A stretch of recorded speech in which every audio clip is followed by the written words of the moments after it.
예, 오늘 본문 속에서는 다윗의 도피 생활 가운데 다시 자리를 마하나임에서 잡고 그곳에서 압살롬에게 다시 반격할 수 있는 준비를 하는 다윗의 모습이 등장하게 됩니다. 그 여정 앞서서 아히도벨의 죽음에 대한 기사가 기록이 되어 있는데요.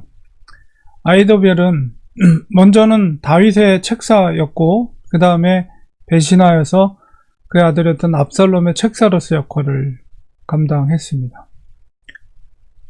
그리고 이제 다윗을 쫓아가서 다윗을 죽이기 위해서 그의 책략을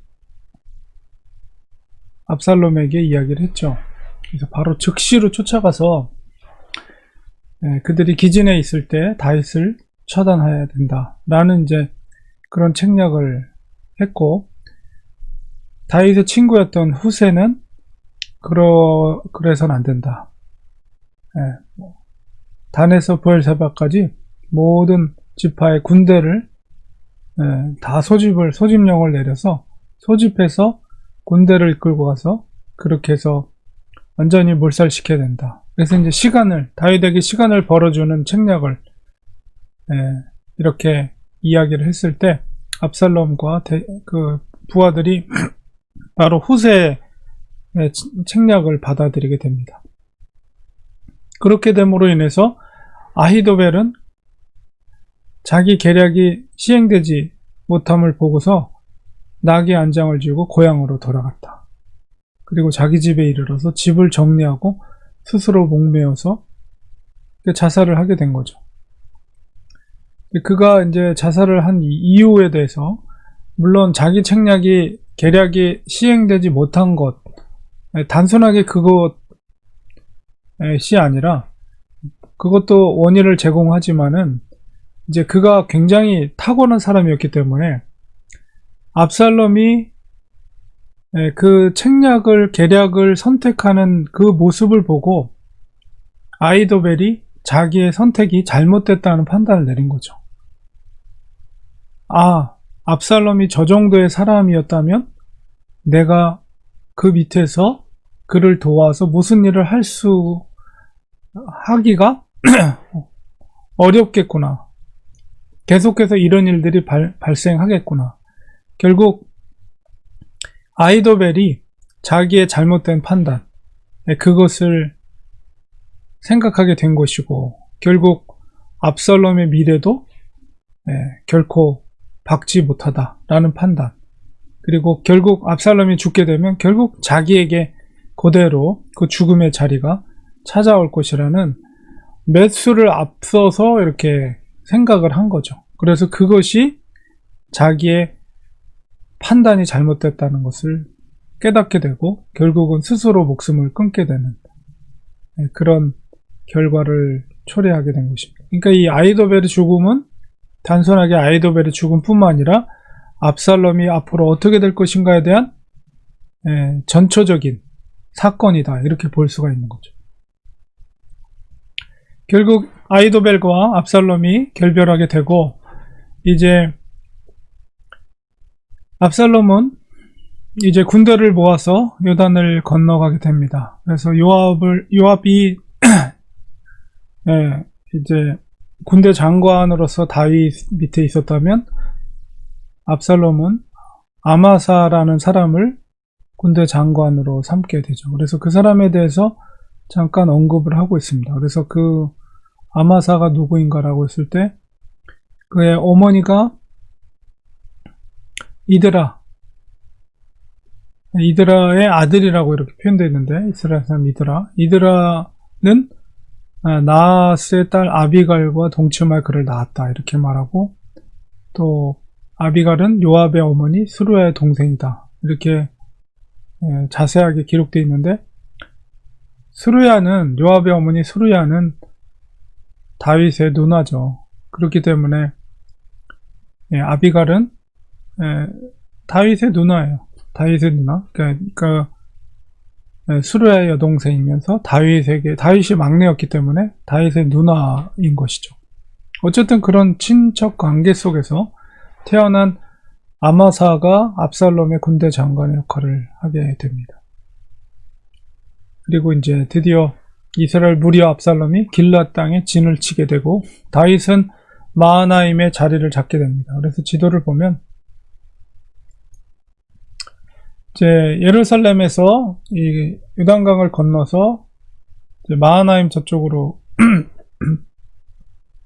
건너가게 되죠. 그래서 마하나임에서 자리를 잡게 되는데 마하나임에 있는 동안에 마하나임에서 다윗을 돕는 사람들이 이제 찾아오게 됩니다. 그러니까 로데발이라는 곳에서 저 북쪽 갈릴리 쪽에 있는 로데발이라는 곳에서 마길이라는 사람이 보급품을 가지고 도와주는데 이 마길이라는 사람은 구장인가요?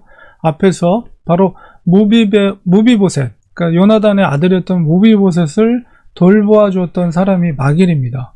이 마길이, 그러니까 이 마길은 베냐민 지파에 속한 사람이겠죠. 그러니까 마길이 다윗을 돕기 위해서 찾아와요. 이게 놀라운 일입니다. 아마도 우리가 짐작할 수 있는 것은 다윗이 요나단의 아들이었던 무비보셋을 선대했죠. 자기의 상에서 같이 식사를 하면서 예루살렘에서 그를 귀하게 여겨줬습니다. 그러니까 그쪽에서 무비보셋을 돌보던 그 사울왕가의 베냐민 지파의 그 마길은 이 자기가 돌보았던 무비보셋을 선대한 다윗을 그래도 존중해 준 것 같아요. 그래서 지금 피신 가운데 있지만 이 로데발에서 마길이 보급품을 가지고 이 다윗을 돕기 위해서 오고요.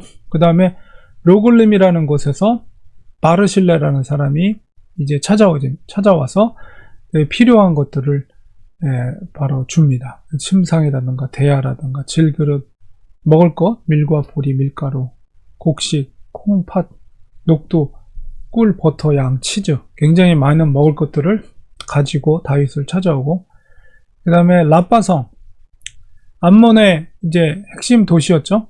그 당시에는 그래도 다윗과 좋은 관계를 가지고 있었고, 라빠의 나하스 왕, 암몬의 왕이죠. 나하스 왕의 아들 소비가 마하나임에 있는 다윗에게 또한 보급품을 가지고 옵니다. 그래서 다윗이 마하나임으로 이렇게 도피하게 된 것도 요단강 동편 땅이 바로 그래도 자기에게 같은 편, 그리고 좋은 관계 속에 있는 사람들이 동편에 많이 있었다고 판단이 돼서 아마도 마하나임을 그가 주둔지로 삼게 된 것 같습니다. 사실 이렇게 어려운 상황 가운데 있을 때 진짜 도우러 오는 사람들, 이런 사람들이 진정한 친구라고 할 수가 있죠. 그래서 우리가 정말 힘들고 어려울 때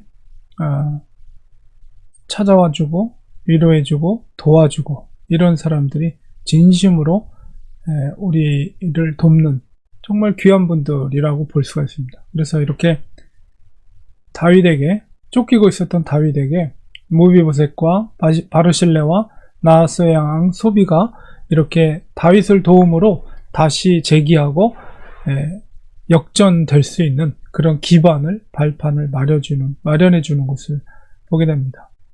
그래서 이런 하나님께서 이런 모든 과정들이 절대 우연이 아니에요. 어저께 보았던 본문 속에서도 우물가에 숨겨진 그 귀한 첩보를 가지고 오는 요나단과 그 제사장의 아들을 이렇게 숨겨줬던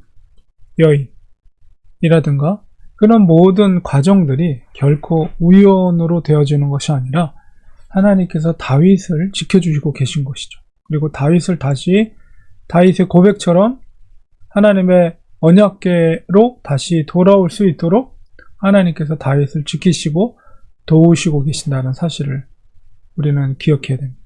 위기 가운데 있지만 이렇게 하나님의 도우심 가운데 돕는 사람들을 통해서 다시 회복해 하는 하나님의 일하심을 보게 됩니다. 우리들도 그러니까 이런 관계 속에서 정말 가장 중요한 첫 번째 우리가 하나님 앞에서 가져야 될 태도는 소망을 가져야 됩니다. 항상 정말 쫓기고 집을 잃고 아들로부터 배신을 당하고 그 고통이 얼마나 크겠어요. 다윗의 입장에서. 물론 자기가 어떤 죄의 결과로서 징계를 받는다고 하지만은 어쨌든 간에 뭐 시므이 같은 사람들로부터 조롱을 받고 욕설을 받고 저주를 받고 맨발로 쫓김을 당하는 그 상황 속에서라도 우리는 소망을 가져야 됩니다. 끝까지 하나님을 의지해야 되고 하나님과의 관계를 계속해서 회복의 관계를 가져야 되며 겸손한 태도를 가지고 주님을 의지할 때 하나님이 회복해 하시는, 반드시 회복해. 우리는 모르지만 하나님의 일하심 가운데 많은 여러 돕는 사람들을 통해서 그를 회복해 하신다는 사실을 우리가 기억하면서 믿는 자는 어떤 상황 가운데도 마지막까지 사명자는 사명이 마치기까지는 끝난 게 아니다. 하나님이 반드시 지켜주신다. 이 소망을 가지고 살아가는 우리가 되어야 되겠습니다. 기도하겠습니다. 하나님, 오늘 마하나임의 자리를 잡은 다윗, 그러나 많은 돕는 사람을 또 붙여주시고 그가 용기를 갖게 하고 회복해 하는데 하나님의 일하심이 있음을 보게 됩니다. 하나님, 이 모든 것은 결코 우연이 아닙니다. 하나님의 도우심입니다. 그리고 또한 우리가 선을 행할 때 선으로 되돌아오는 것을 또 무비보셋을 돌보았던 마귀를 통해서 우리는 깨닫게 됩니다. 항상 우리는 어떤 상황 가운데 있을지라도 주님을 의지하는, 주님을 붙들고 주님을 향한 소망을 가지며 살아가는 저희들이 될 수 있도록 하나님 도와주시고 지켜주시옵소서. 예수님의 이름으로 기도합니다. 아멘.